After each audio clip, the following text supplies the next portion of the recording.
presocráticos. Hablaremos de los filósofos presocráticos.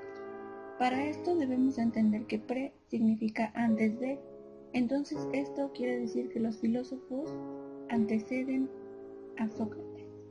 Lo único que necesitamos para ser buenos filósofos es la capacidad de asombro. La filosofía surgió en Grecia alrededor del año 600 a.C. Hasta entonces las religiones daban respuestas a las preguntas que les hacían. Dichas explicaciones se transmitían de generación en generación a través de los mitos.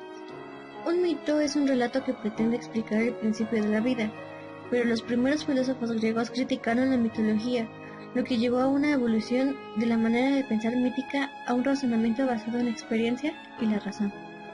A los primeros filósofos de Grecia se les llama filósofos de la naturaleza, pues estaban interesados en sus procesos. Ellos creían que existía una materia prima que era el origen de todo.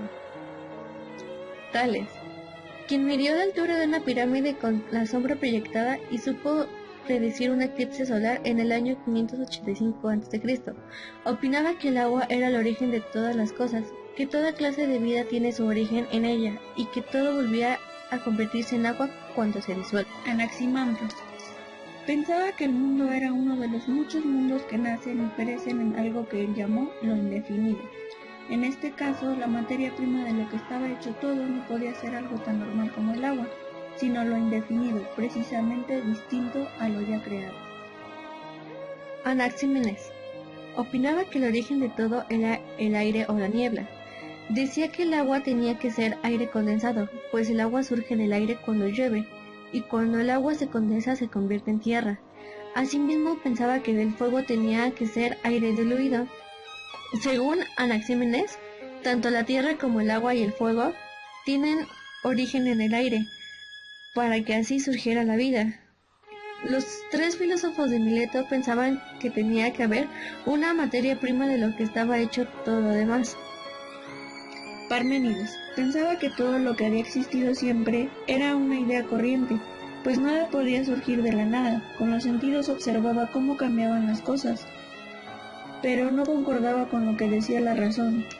Como filósofo, consideraba que era su obligación descubrir toda clase de ilusiones y optó por la razón. La fe en la razón humana se le llama racionalismo.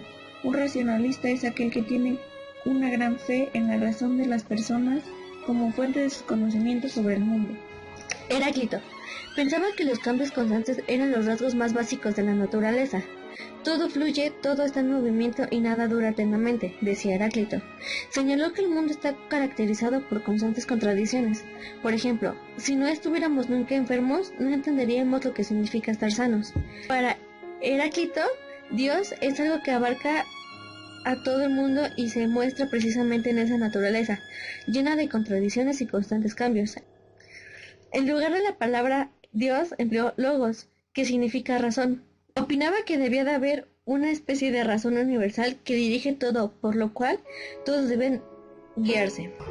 Empédocles creía que la naturaleza tiene en total 4 elementos o raíces: tierra, fuego, aire y agua.